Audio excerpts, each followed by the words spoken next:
உலகத் தமிழர்களின் உயிர்நாதம் உண்மை தமிழ் தொலைக்காட்சி. 17/1/2026 அன்று கிளிநொச்சி மாவட்டத்தில் பசுமை இல்லத்தின் ஊடாக கமரிக்குடா பெரந்தன் எனும் பசுமை கிராமத்தில் தைத்திருநாளை முன்னிட்டு பசுமை கிராம பொங்கல் விழா மிகவும் சிறப்பான முறையில் கொண்டாடப்பட்டது. அத்தோடு அங்கு வசிக்கின்ற சிறுவர்கள் மற்றும் பெரியவர்கள், பெண்கள் உட்பட அனைவருக்கும் தமிழர்களுடைய பாரம்பரிய விளையாட்டுகளை நடாத்தி பரிசு பொருட்களும் வழங்கி வைக்கப்பட்டன. இந்த நிகழ்வினை கிராம மக்களும் பசுமை இல்லமும் இணைந்து கொண்டாடி மகிழ்ந்திருந்தனர்.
வந்து கொண்டிருக்காங்க. இந்த மழை காரணமாக இடையில தொடர்ந்து பயணிக்க இல்லாமல் இருக்கிறது. அதால விடுபட்டு திரும்பவும் நாங்கள் அந்த அழிவு விவரங்களை நீங்க சுதா காட்ட கொடுங்க. அழிந்திருக்கிற மரக்கண்டுகளை திரும்ப நாங்கள் உங்களுக்கு தருவோம். அந்த மரக்கண்டுகளை எங்களுடைய அந்த வாழ்வாதார திட்டத்தின் வந்து தொடர்ந்து இருக்குத்தானே. அதுல இன்னும் ஒரு பகுதியா உங்களோட சேமிப்பு திட்டம். இந்த சேமிப்பு நீங்கள் அறிஞ்சிருப்பீங்கள். வேர்ல்ட் விஷன் வந்து அதை தொடர்ந்து செய்து கொண்டிருக்கிறோம். இப்ப எங்களோட பசுமை இல்லத்தோட இணைந்தியாவே நிறைய கிராமங்கள்ல சேமிப்புகளை ஸ்டார்ட் பண்ணிருக்கிறோம். அப்ப உங்கள்டையும் உங்களோட கிராமத்திலையும் அதுவும் ஒரு வாழ்வாதார திட்டம் தான். உங்களோட கிராமத்துல நான் சுதாக்காட்ட தொடர்பு கொண்டு கேட்ட போது அவ சொல்லியிருந்தவா வேர்ல்ட் விஷன் வேலையில்லை இதுக்குள்ள இல்லைன்னு சொல்லியிருந்தவ. அந்த நிறுவனத்தையும் நாங்கள் இங்க கூட்டி வந்திருக்கிறோம். உங்களுடைய சேமிப்பு பழக்க வழக்கங்கள் அது சம்பந்தமா அவங்களோட கதைப்பா. வேர்ல்ட் விஷன் நிறுவனத்துக்கு இந்த இடம் வேர்ல்ட் விஷன் ப்ராஜெக்ட் ஏரியா இல்லை. ஒரு வேண்டுகோள் ஒன்றை கொடுத்திருந்தது. இந்த இடத்தை தத்தெடுத்து தங்களுக்கான சேமிப்பு குழுவை ஆரம்பிக்க சொல்லி, அந்த வகையில் இந்த இடத்துல பசுமை கட்டுக்கு நாங்கள் நன்றி சொல்றோம். உங்களோட எக்ஸ்போர்ட் குழுக்களை ஆரம்பிப்பதற்கும் இங்கே பெரிய பழந்தம்ல இருக்கு நினைக்கிறேன். யாருக்கும் தெரியுமா? சேமிப்பு குழு வேர்ல்ட் விஷன் செய்து கொண்டது பெரிய பழந்தம். அங்க கண்டாவில சைட் ஃபுல்லா இருக்கு. இது வேர்ல்ட் விஷன் ப்ராஜெக்ட் ஏரியா இல்லாதபடியா நீங்க விடுபட்டுட்டீங்க. பசுமை இல்லன்னா இந்த பாத்தீங்களா? சரி சரி. அப்ப அவையில் தான் இப்ப பார்ட்னரா வேர்ல்ட் விஷனோட செயற்படுறபடியா பசுமை இல்லம் எஸ்கோடி குழுக்களையும் இந்த இடத்த கொண்டு வர கேட்டிருந்தது. அந்த வகையில சுருக்கமா நான் சொல்லலாம்னு நினைக்கிறேன். நீண்ட நேரம் எடுக்காம அடுத்த கூட்டத்துல நாங்க நிறைய கதைப்போம். எஸ்போடி சர்விங் ஃபார் டிரான்ஸ்ஃபர்மேஷன், அதாவது மாற்றத்திற்கான சேமிப்பு என்று சொல்றது. சோட்டா எஸ்போடி என்று சொல்லுவோம். இந்த சேமிப்பு வந்து நாங்கள் என்னன்னா 15 நாளைக்கு ஒருக்கா நடக்கும். 15 நாளைக்கு ஒருக்கா பங்கு கொள்வனவு முறையில நடக்கும். ஒரு ஆள் 5 பங்கு வரையும் கொள்வனவு செய்யலாம்.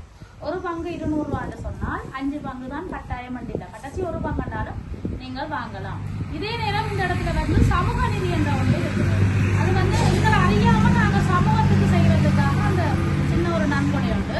அது நீங்க தீர்மானிப்பீங்க. 20 ரூபாயா 50 ரூபாயா 100 ரூபாயா சமூக நிதி என்பது எல்லா இதுவும் அந்த இடத்துல தீர்மானிக்கும். எங்கட குழுவுல வந்து நிறைய கட்டுப்பாடுகள் இருக்கு. ஜாப்பு முறைக்கு ஏற்பதான் செயற்படலாம்.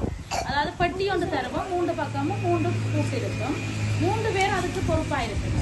சிறப்பு காப்பாளர் 3 பேர், பெட்டி வேறொரு ஆள்கிட்ட இருக்கும், தலைவர் ஒரு ஆள் இருப்பா, பதிவாளர், பெட்டி காப்பாளர், காசன்ற 2 பேர், சிறப்பு காப்பாளர் 3 பேர். இவை அவ்வளவு நிர்வாகத்துக்கு இருக்கும்போது மிச்ச ஏனையாட்கள் நிர்வாக அங்கத்தவர்கள். ஒரு குழுவுல வந்து 15 தொடக்கம் 25 அங்கத்தவர்கள் இருக்கலாம். 15 நாளைக்கு ஒருக்கா இந்த குழு சேமிப்பு நடக்கும். குழுவுல சில ரூல்ஸ் நீங்க போடுவீங்க. ஜாப்பு செய்யும் போது பிந்தி வந்தா தண்டப்பணம், அந்த நேரத்துக்கு வர வேணும், அறிவித்தல் இல்லாம நிக்க இயலாது, கடன் எடுத்தா 3 மாத்திரை திருப்பி செலுத்த வேணும், சேமிப்புண்ட 3 மடங்கு தான் கடன் எடுக்கிறது. இப்ப நீங்க கடன் எடுக்கிறேன்னா எங்க எடுக்கிற நீங்க பேங்க் சமுர்த்தி பேங்க்ல எடுக்கிறீங்க. இப்ப நாங்க பேங்க்ல கடன் எடுத்து கட்டுறோம், ஆனா அங்க வட்டியோட கட்டுறோம் தானே, அந்த வட்டி திருப்பி எங்களுக்கு வருமா? வராது. இங்க உங்களுக்கு அந்த வட்டி வரும்.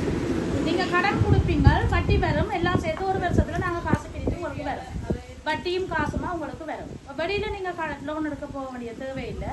வட்டி வீதத்தை நீங்க தீர்மானிப்பீங்க. எத்தனை வீதம், 2 வீதமா, 1 வீதமா, 3 வீதமான்ற வட்டி வீதத்தையும் நீங்களே இந்த இடத்துல தீர்மானிப்பீங்க. மற்ற நாங்கள் சமூகத்துல வந்து தலைவர் பதிவாளரை தெரிவு செய்யறோம்னா என்னென்ன தெரிவு செய்யறோம்? நாங்கள் ஒரு ஆள் முன்மொழிய, ஒரு ஆள் வழிமொழியும். இங்க அப்படி இல்லை. ஏனென்றா ஒரு ஆள் முன்மொழிஞ்சு ஒரு ஆள் வழிமொழியும் போது தொடர்ச்சியா என்ன செய்வினா அதே ஆட்கள் தான் சுழற்சி முறையில வந்துருப்பினா. அப்ப எனக்கு மனசுக்குள்ள தெரியும், உதாரணமா சொல்றேன், சுதாக்காவை இந்த முறை வேணாம் என்றா நான் நேரடியா சொல்லுவேனா, இல்ல சுதாக்காவே இருக்கட்டும் சொல்லுவோம். நாங்க இங்க எலெக்ஷன்ல என்னன்னா தலைமைத்துவம் எல்லாருக்கும் வரணும், எலெக்ஷன் வைப்போம். 2 பேர்ட்ட பேரை சொல்ல சொல்லி ரகசியமான முறையில ஒரு எலெக்ஷன் வச்சுதான் தலைவர், பதிவாளர், பெட்டி காப்பாளர் தெரிவு செய்வோம். எலெக்ஷன் மூலம் தெரிவு செய்தீங்கன்னு சொன்னா நல்ல தலைமைத்துவம் வளர்ந்து கொண்டிருக்கும். இதுல வந்து 18 வயசுக்கு மேற்பட்ட ஆக்களும் அங்கால நீங்கள் தீர்மானிக்கலாம். 65 வயசா 75 வயசா உங்களுக்குள்ள இருக்க போறீங்கன்றது அதை நீங்க தான் தீர்மானிப்பீங்க. கட்டாயம் 18 வயசுக்கு மேற்பட்ட ஆக்கள் தான் இங்க இருக்க வேணும். இதுல கடன் நோக்கமே நாங்க இங்க பசுமை இல்லம் கேட்டேன்னு சொன்னா வீட்டு தோட்டம் செய்றீங்க, நீண்ட கால பயிற்சிக்கிறீங்க, ஒரு வருமானம் ஒன்று உங்களுக்கு வரும். அந்த வருமானத்தினூடாக இங்க நாங்கள் சேமிப்பு கொண்டு செய்வோம். இப்ப நீங்க பேங்குகள்ல